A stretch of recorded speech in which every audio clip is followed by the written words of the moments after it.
नमस्कार, अनादि टीवी के खास कार्यक्रम पावर कॉरिडोर में आपका स्वागत है। मैं हूं आपके साथ पारुल। पावर कॉरिडोर में हम बात करेंगे सरकार, सियासत और ब्यूरोक्रेसी के फैसलों की अंतर्कथा की। पड़ताल करेंगे कि आखिर इन फैसलों के मायने क्या हैं।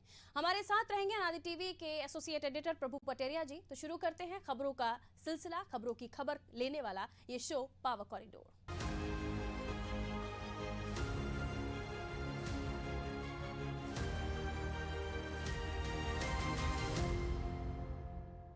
जी हाँ, तो मध्य प्रदेश में एक बार फिर कोरोना सरकार की स्थिति बन गई है। प्रदेश सरकार और मुख्यमंत्री शिवराज सिंह चौहान का पूरा फोकस कोरोना पर है। प्रदेश में दिन प्रतिदिन हालात बिगड़ते जा रहे हैं। आग्रह से लेकर समझाइश के बाद अब सख्ती का दौर भी शुरू हो गया है। लेकिन कोरोना का संक्रमण सुरक्षा की तरह जो सुरसा की तरह मुंह फैलाए खड़ा हुआ है। सीएम उससे निपटने के हर जतन में जुटे हुए हैं, लेकिन इस दौरान उनकी सेना यानी कि मंत्रिमंडल के सहयोगी इस संकट काल में एक तरह से नदारद दिखाई दे रहे हैं। ना तो वो किसी मोर्चे पर नजर आ रहे हैं और ना ही इस विपदा से निपटने में सहयोगी बन पा रहे हैं। हालत यह है कि कई मंत्री तो खुद कोरोना गाइडलाइन का पालन नहीं कर रहे। इस कारण मुख्यमंत्री ने सभी को ट्वीट कर कोरोना से मुकाबला करने में मदद भी मांगी है। देखिए, कोरोना का समय है और जब बार बार ये कहा जा रहा है कि सभी को मिलजुल कर इस महामारी से निपटना है, तो और जब खुद सीएम के साथ सीएम की टीम नहीं दिखाई दे रही और सीएम साहब को ट्वीट करके ये मदद के लिए कहना पड़ रहा हो, तो आप समझ सकते हैं कि हालात कहाँ हैं। लेकिन इस पूरी खबर को हम समझने की कोशिश करेंगे। हमारे साथ प्रभु पटेरिया जी, हमारे एसोसिएट एडिटर, इस वक्त जुड़े हुए हैं नेक्स्ट स्टूडियो से।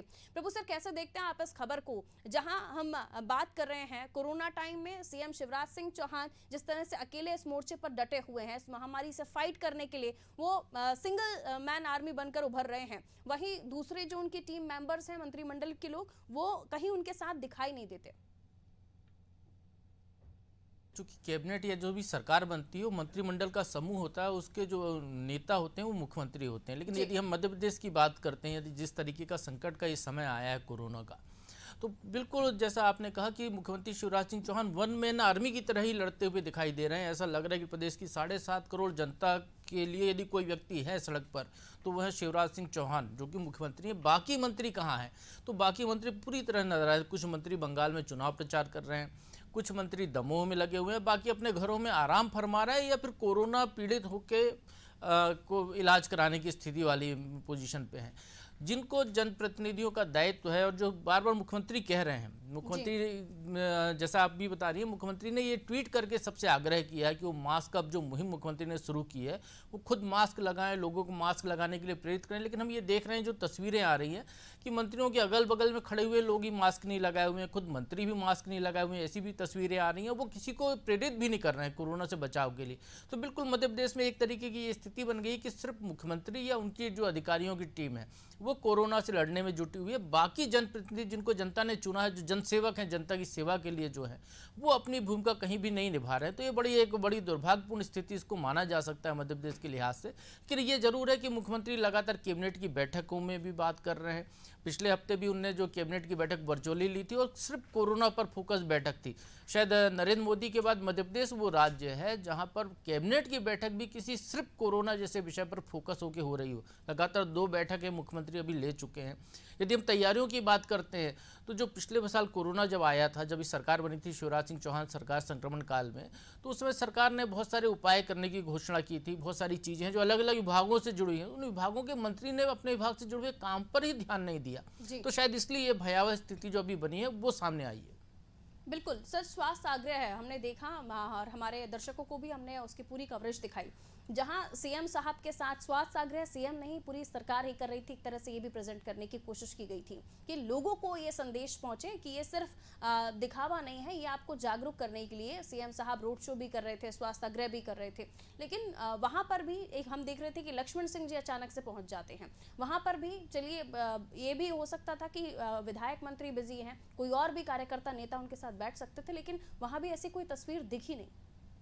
हाँ बिल्कुल पारुल, वही बात है कि मंत्री गायब है। जो मतलब जो मंत्री हैं या जो विधायक हैं जिनको जनता ने चुना है, जो उनके नुमाइंदे हैं, जो सरकार में उनकी बात रख सकते हैं या सरकार की बात लोगों तक पहुंचा सकते हैं, जिन पर जनता भरोसा करती है, वो बिल्कुल सिरे से गायब दिखाई दे रहे हैं। ये एक बहुत बड़ी विषम परिस्थिति है मध्य प्रदेश में इस कोरोना के लिहाज से। क्योंकि यदि लोगों को ये कहा जाए कि आप जो है सड़कों पर मत घूमिए, यदि ज़्यादा कोरोना संक्रमण फैल रहा है तो लॉकडाउन की स्थिति आ सकती है, तो उससे बचाने के उपाय क्या हो सकते हैं, जो जिनकी समझाइश लोग माने, तो वो लोग ही फील्ड से बाहर हैं। ये जरूर है कि लक्ष्मण सिंह वहाँ पहुँचे थे, उन्हें समर्थन भी दिया था मुख्यमंत्री की मुहिम को, लेकिन उन्होंने साथ में अपने क्षेत्र की जो समस्याएं थी कोरोना बीमारी के इलाज को लेकर, उन समस्याओं को रखने की वहाँ पर उन्होंने कोशिश की थी मुख्यमंत्री की तरफ। तो एक तरीके की कहें वो राजनीतिक तौर पर उस मंच का उपयोग करने की भी कोशिश, चूंकि वो कांग्रेस के विधायक हैं इसलिए उन्होंने की थी। लेकिन ये जायज बात है कि यदि कोई समस्या है तो मुख्यमंत्री के पास रखने तो जाएगा। ये शिवराज सिंह चौहान का बड़प्पन मान सकते हैं कि वही कांग्रेस की सरकार थी तो लक्ष्मण सिंह जो शिवराज सिंह के पास गए, ये कमलनाथ को मुख्यमंत्री को सद्बुद्धि देने के लिए वृंदावन में पैदल परिक्रमा पर निकलना पड़ा था उनको। तो कम से कम लक्ष्मण सिंह के लिए भी अच्छी बात है कि एक मुख्यमंत्री ऐसा है, भले दूसरी पार्टी का है, उनकी बात मंच पर भी बैठकर सुन रहा है, जहां पर कि वो लोगों को स्वास्थ्य आग्रह कर रहा है, वहां पर भी वो उनकी बात को सुनने के लिए तैयार है, उसको लेकर निर्देश दे रहा है अधिकारियों को। तो ये एक बड़ी बात उनके लिहाज से देखी जा सकती है। लेकिन बाकी मंत्रियों की दायित्व जो है उसको लेकर मुख्यमंत्री को कुछ भूमिका निभानी चाहिए। फिर कैबिनेट की बैठक मुख्यमंत्री ले रहे हैं, उनको सचेत करना चाहिए कि वो कम से कम गाइडलाइन का पालन करें और खुद मास्क अप रहें, वो मास्क लगाएं, लोगों को सचेत करें। जो 3 उपाय हैं कोरोना से बचाव के, उन उपायों के प्रति लोगों में जागरूकता रखें, तो शायद ये स्थितियां नहीं होंगी। और जिस तरीके से अब यदि लॉकडाउन कहीं 2 दिन का लगाया जा रहा है, तो जो दहशत की स्थिति निर्मित हो रही है, या कहीं रेमडेसिविर इंजेक्शन की लेकर दिक्कत है, कहीं इलाज सही ढंग से नहीं मिल पा रहा है, तो यदि जनप्रतिनिधि अपनी भूमिका को निभाएंगे तो शायद जनता के लिए बहुत सहूलियत होगी इन मामलों में, और सरकार भी उनसे आसानी से निपट सकेगी। जो समस्याएं हैं वो यदि विधायक या मंत्री बताता है उस संबंधित विभाग के अफसरों को, तो जल्दी निराकरण होता है। आम आदमी की अब आवाज़ वहाँ तक पहुँचना बहुत कई बार मुश्किल हो जाता है। तो इनको अपना दायित्व को निभाना चाहिए और मुख्यमंत्री को भी इनको पाबंद करना चाहिए कि जो मंत्री यदि कोरोना प्रोटोकॉल का उल्लंघन करते हैं तो उनको ये कहें कि आप सस्पेंड कर सकते हैं मंत्रिमंडल से, ऐसी चेतावनी दे दी जाए, तो मुझे लगता है कि सारे मंत्री उनकी बात को मानते हुए दिखाई देंगे। बिल्कुल, और ये सबसे अच्छा संदेश भी देने की अगर कोशिश की जाए, क्योंकि बार बार ये जो मीम्स और ये जो र्यूमर्स सोशल मीडिया पर हो रही हैं कि आप लोगों के लिए, जो राजनेता उनके लिए अगर कोरोना नहीं है तो जनता के लिए क्यों है, ये सारी फॉर्मेलिटीज़ या सारी सख्ती क्यों जनता के लिए, बाकी लोगों के लिए क्यों नहीं है, ये तमाम चीज़ें हैं जिनको हम समझने की कोशिश कर रहे थे। और सर से ये भी जाना कि आखिर one man army CM Shivraj ji तो हैं आगे, लेकिन उनके साथ उनकी टीम जुड़ जाती है तो शायद बहुत सारी परेशानियाँ कम भी हो सकती हैं। चलिए आगे बढ़ेंगे, अगली खबर जो इस कार्यक्रम में हम लेने वाले हैं उसको लेकर बात करेंगे। ये कहावत लोकायुक्त पुलिस पर सटीक बैठती है। देखिए, देर आए दुरुस्त आए। वैसे तो उसके पास पहले से ही अधिकार थे कि वो चाहे केंद्र सरकार के मध्य प्रदेश में कार्यरत कर्मचारियों पर भी भ्रष्टाचार के मामले में कार्रवाई कर सकती थी, लेकिन शायद उसे ही अपने इस अधिकार का ज्ञान नहीं था। जब 2 महीने पहले लोकायुक्त के अधिकारियों कर्मचारियों को प्रशिक्षण दिया गया या प्रशिक्षण उनका हुआ, तो उसमें ये बात उठी कि केंद्रीय कर्मचारियों के बारे में भी बहुत शिकायतें आ रही हैं, लेकिन उन पर कार्रवाई नहीं कर पा रहे। तब संगठन ने अपने कानूनी अधिकारियों की फहरिस्त के पन्ने पलटे तो चौंक गए। पता चल गया कि वो केंद्र सरकार के कर्मचारियों पर भी भ्रष्टाचार की शिकायत पर कार्रवाई कर सकते हैं। ये तो रही अधिकार की बात। अब देखना ये होगा कि इस अधिकार का सदुपयोग कितना होता है।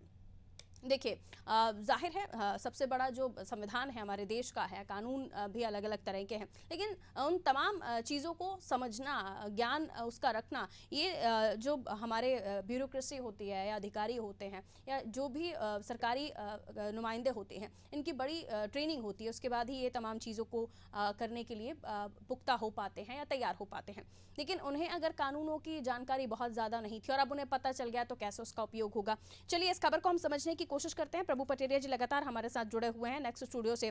प्रभु जी, अधिकारियों कर्मचारियों का प्रशिक्षण होता है, उसमें उन्हें ये बताया जाता है कि आपके अधिकार क्या हैं, और अब जो केंद्र के कर्मचारी हैं उन पर जिस किसी तरह की अगर कार्रवाई करनी होगी तो अब हमारे जो राज्य के कर्मचारी हैं या अन्य जो डिपार्टमेंट्स हैं वो अब कर पाएंगे। इस खबर को आप कैसे देखते हैं? थोड़ा सा हम चाहेंगे कि डिस्क्रिप्शन में आप हमें समझाएं। पारुल जी, ये मामला लोकायुक्त का है, जो लोकायुक्त भ्रष्टाचार के मामलों की जांच करने वाली एजेंसी है, और जो सरकार सरकारी अधिकारी कर्मचारी सरकारी सिस्टम में कहीं कोई भ्रष्टाचार होता है, जी।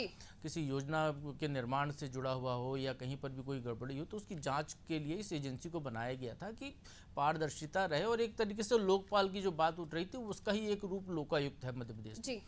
पहले ये होता था कि लोकायुक्त जिनको बनाया जाता था राज्य का, वो रिटायर्ड जस्टिस हुआ करते थे, उस पृष्ठभूमि से आते थे, तो वो उन चीज़ों को, कानून की बारीकी को ज़्यादा बेहतर जानते थे।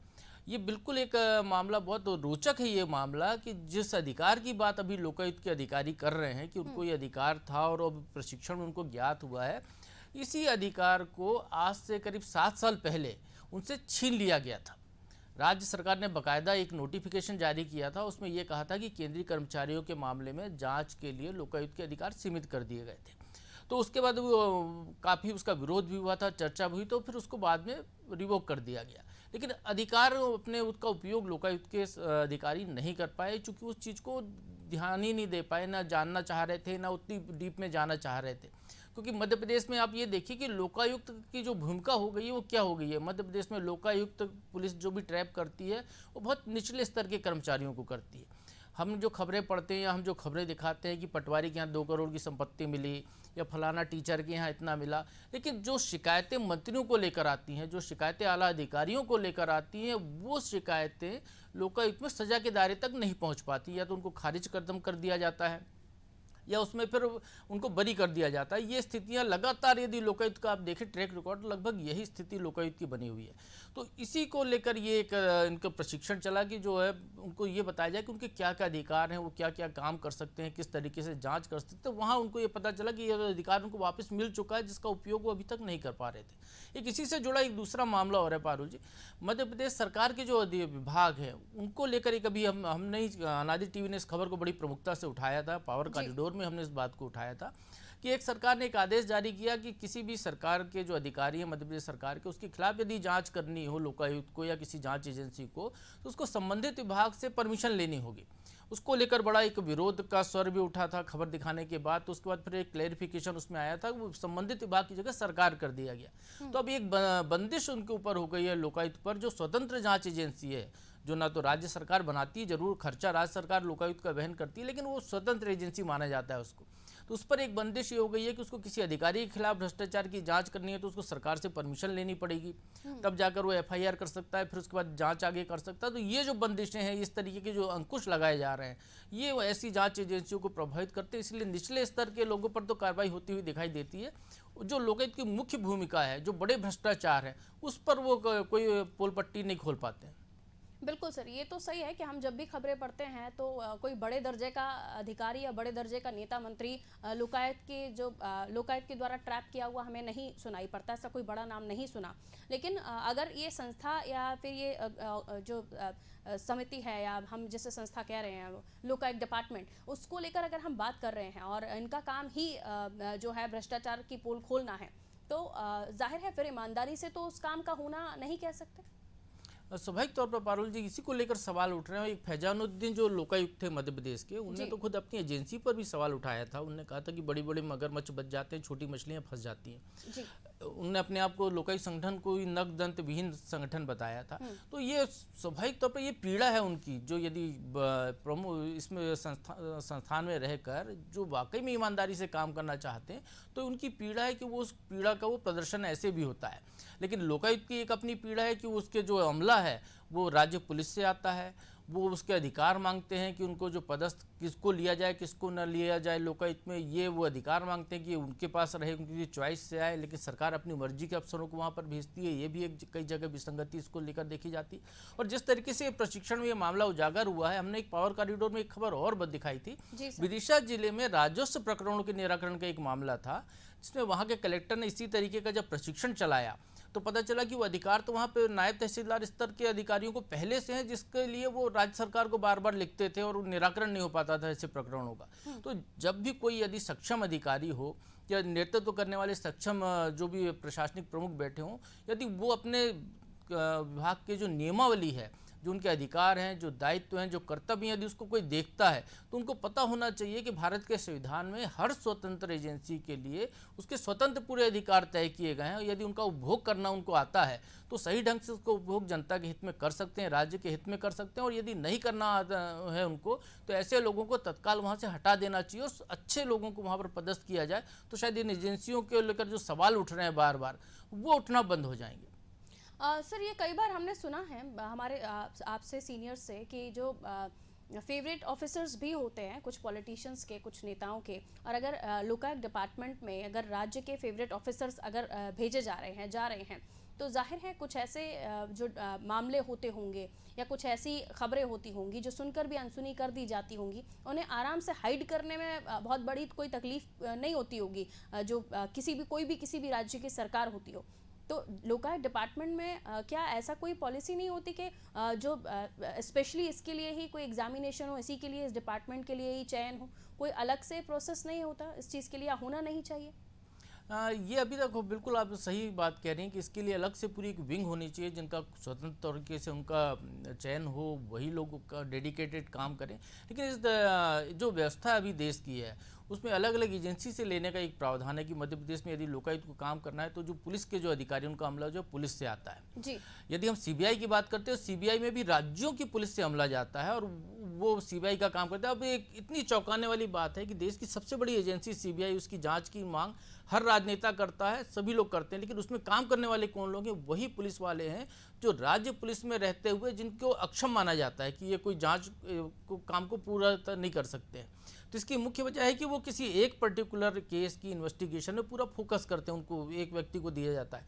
यदि वही कर्मचारी राज्य में आ जाए तो एक थाने में उसको दिन भर में 14 जांचें करनी है या एक महीने में उसको 1 दर्जन मामलों में चालान पेश करना है, तो वो फिर ढंग से काम नहीं कर पाता है, वो फिर टालम टल का रवैया उनका हो जाता है। तो इस तरीके की चीज़ें, तो स्वाभाविक तौर पर यदि अभी जांच एजेंसियों को सक्षम करना है तो उनको इतने अधिकार दिए जाएं कि जो जाएं उनकी समय सीमा निर्धारित हो कि 3 साल के लिए उनको वहाँ भेजा जाए। यदि जरा सी भी उनकी चूक पाई जाए तो उनको वापस भेज दिया जाए, उनकी सीआर में उसको अंकित किया जाए। तो शायद ऐसे यदि प्रतिबंध लगाए जाएंगे, प्रावधान किए जाएंगे तो बेहतर ढंग से इन एजेंसियों का कामकाज हो सकेगा।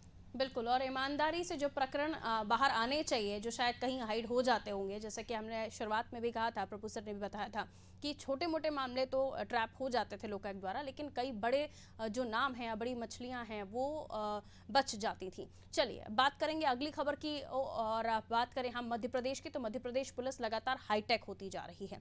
पहले निचले अमले को तबादले के लिए ऑनलाइन आवेदन और पसंद का जिला चयन की व्यवस्था की, और अब उनकी सीआर भी ऑनलाइन की जा रही है। यानी अब एएसआई से लेकर टीआई तक की गोपनीय चरित्रावली भी पारदर्शी हो जाएगी, जिसे डीएसपी से लेकर डीजीपी तक ऑनलाइन देख सकेंगे।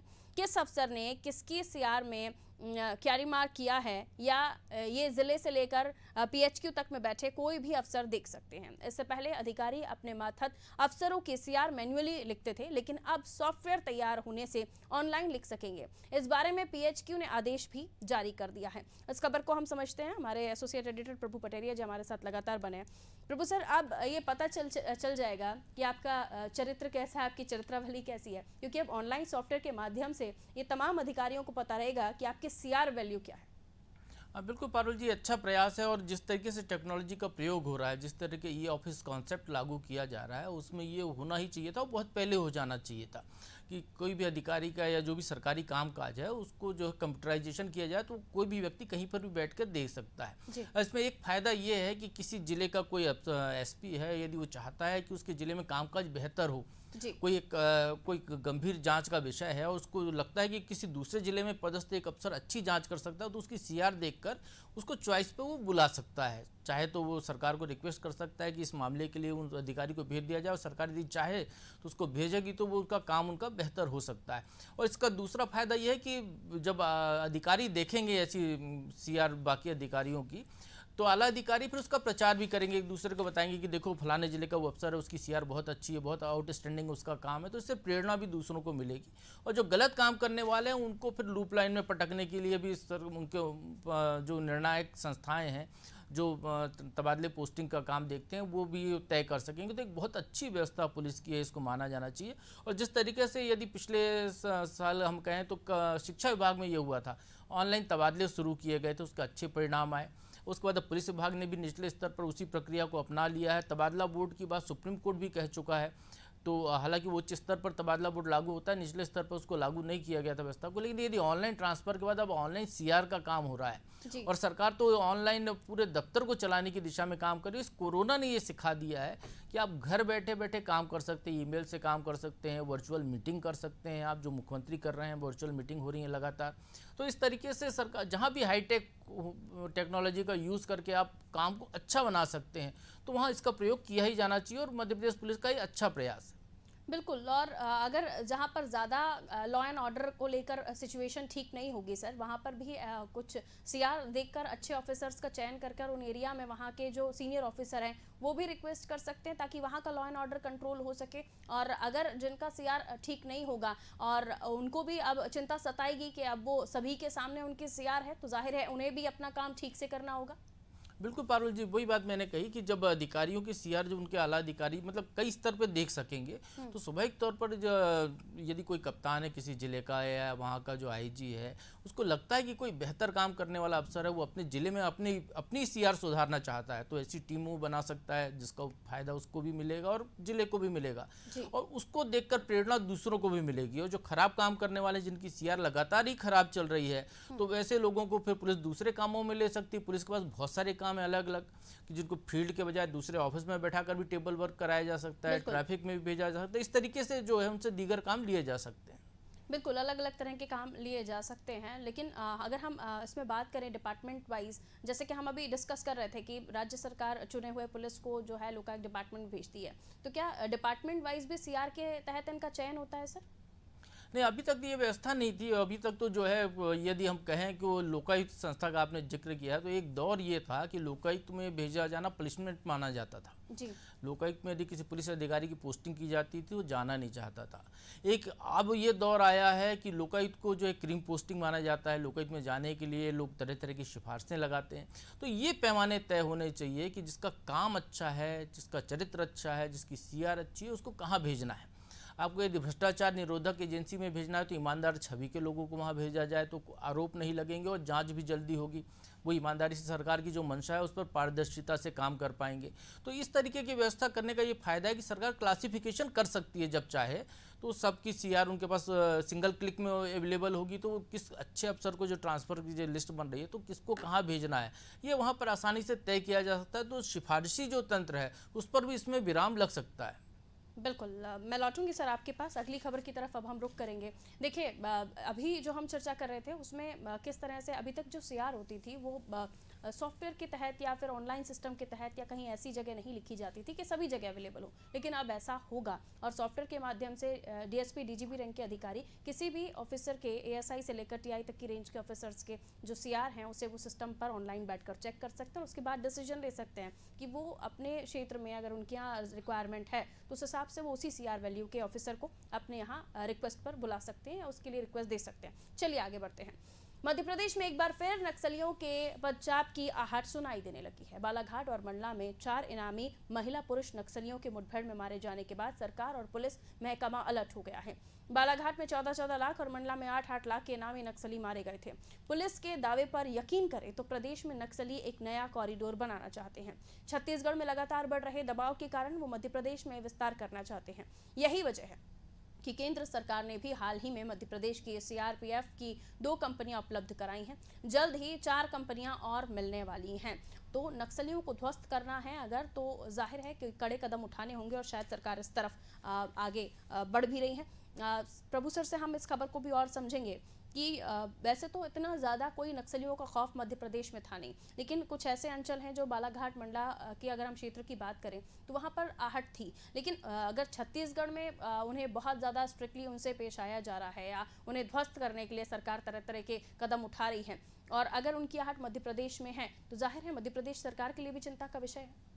बिल्कुल पारुल जी, मध्य प्रदेश के लिए चिंता का विषय है। और नक्सली हमेशा से मध्य प्रदेश के जो बालाघाट मंडला जैसे ज़िले हैं कई बार सीधी जिले तक भी उनकी दस्तक देखी गई है, तो उनको सेफ पैसेज के तौर पर इस्तेमाल करते हैं वो। जब उन पर छत्तीसगढ़ में दबाव बनता है या दूसरे राज्यों में दबाव बनता है, महाराष्ट्र के जो सीमावर्ती इलाके हैं, तो वो यहाँ आ जाते हैं, यहाँ के जंगलों में वो आराम से शरण लेते हैं, यहाँ पर रहते हैं, वो आना जाना भी करते हैं, आवागमन। कई बार इस चीज़ को देखा गया। और यदि हम बालाघाट की बात करें, बालाघाट के कुछ ब्लॉक ऐसे हैं अभी भी मध्य प्रदेश के राज्य के, जहाँ पर पुलिस कर्मी भी वर्दी में नहीं जाता नक्सलियों के डर के मारे। ये जरूर है कि यहाँ पर ऐसी कोई वारदात नहीं होती छत्तीसगढ़ की तरह ज़्यादा, तो इसलिए ये प्रचारित नहीं होता है। लेकिन बालाघाट में हमारे एक मंत्री जो थे लिखीराम कांवरे, उनको घर में नृशंस हत्या नक्सलियों ने कर दी गई थी। ये भी एक अपना आप में मामला यहाँ पर है।